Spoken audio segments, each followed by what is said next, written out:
Anda pernah diam? Atau Anda pernah didiemin? Ada ya. Atau Anda pernah mendiamkan orang dan sebagainya. Nah, diam ini merupakan tindakan yang tentunya tidak Anda tahu, diam itu pasti tidak bersuara, tidak mengeluarkan sepatah kata pun ya. Dalam menjalani kehidupan ini memang sekali lagi kadang-kadang kita suka diam. Pernah Anda diam? Terutama pada saat kita menghadapi masalah kehidupan.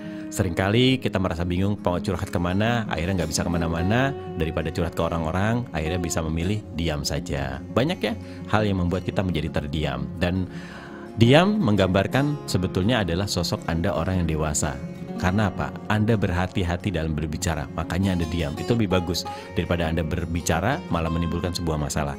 Banyak ya yang akhirnya tidak tertahan, kita berbicara sama seseorang, akhirnya malah jadi masalah baru. Sebaiknya memang diam saja. Itu lebih sikap yang luar biasa. Tapi kalau diamnya seorang istri itu, hati-hati. Jadi kalau sekarang Abi-Abi masih punya istri yang cerewet, itu alhamdulillah loh. Kenapa? Berarti istri Anda masih peduli dengan Anda. Tapi biasanya Anda lebih hati-hati lagi. Kalau istri Anda tidak cerewet, istri Anda diam, wah itu lebih hati-hati tuh. Ada apa dengan diamnya? Gitu ya. Nah, biasanya kalau wanita sudah diam, itu berarti dia sudah lelah dengan apa yang terjadi di rumah. Karena udah bingung gitu. Betul nggak Bunda? Betul tuh Bang.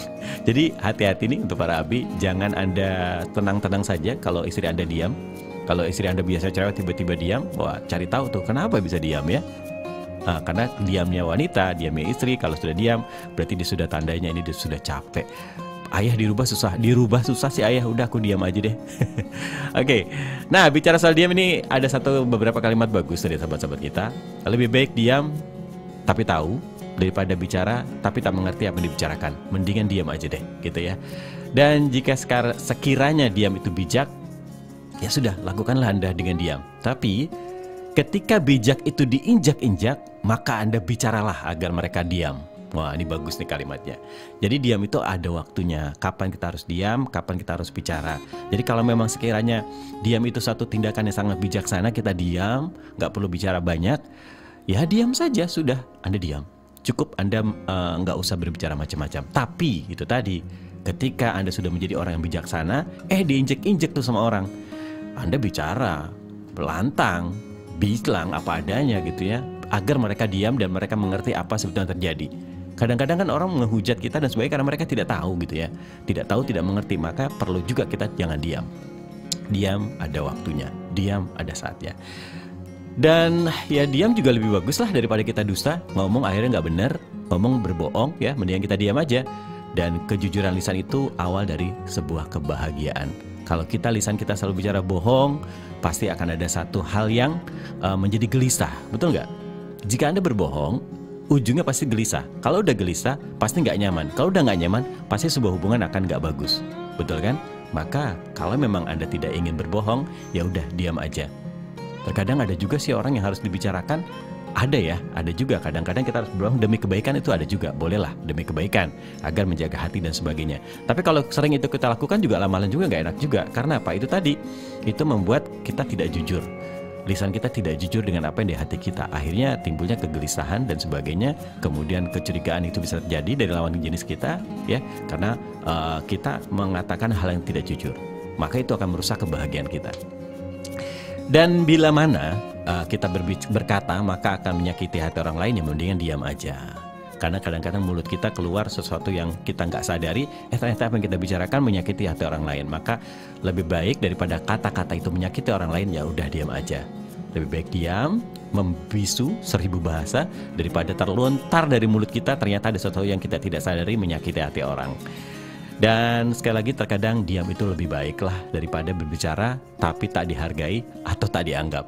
Ada juga ya, kita udah bicara banyak gitu, udah ngomong kesana kesini panjang, ternyata nggak dihargai. Ada juga seperti itu. Kalau udah gitu ya udah diam aja lah. Lebih baik Anda diam, lebih baik Anda tersenyum gitu ya. Ya sudah, diam, tersenyum. Diam seolah Anda semuanya baik-baik saja. Anda tersenyum seolah-olah semuanya baik-baik saja. Ya ketimbang marah-marah, daripada marah-marah dan akhirnya Anda menangis. Lalu banyak orang menanyakan, kenapa kamu marah-marah? Kenapa kamu menangis? Gara-gara kita nggak bisa diam untuk mengungkapkan isi hati. Kalau udah gitu mendingan diam aja. Daripada Anda menunjukkan dengan nangis, dengan marah-marah, dengan bersuara tinggi, orang akan bertanya, ada apa dengan Anda? Ada apa dengan kamu? Nah, seperti itu ya. Jadi mulailah membiasakan diri untuk tidak bicara seenaknya saja. Lebih baik diam daripada bicara yang tidak ada manfaatnya. Oke? Ada orang bilang juga sih ya, diam itu emas. Betul ya? Diam itu emas. Tapi bicara baik adalah berlian. Ayo pilih mana? Diam itu emas, tapi berbicara yang baik itu adalah berlian. Maka apa? Maka berbuat baiklah. Bicara yang baik-baik saja. Itu satu kunci. Jadi bukan berarti kita harus diam terus, tapi kita berbicara ada maknanya gitu ya. Oke. Cukup. Masih banyak sih tentang diam kesempatan pagi hari ini. Tapi sekali lagi buat Anda yang hari ini sedang mendiamkan pasangan Anda, jangan lama-lama ya. Gak boleh lebih 3 hari. Dosa itu ya. Anda cari solusinya, Anda ajak bicara, Anda komunikasi. Tapi yang paling bagus sih kalau Anda memang ada satu masalah, ya Anda mending diam sejenak, renungi ada apa sebenarnya. Kalau toh memang itu tidak berlama-lama, itu lebih bagus. Oke. Baik.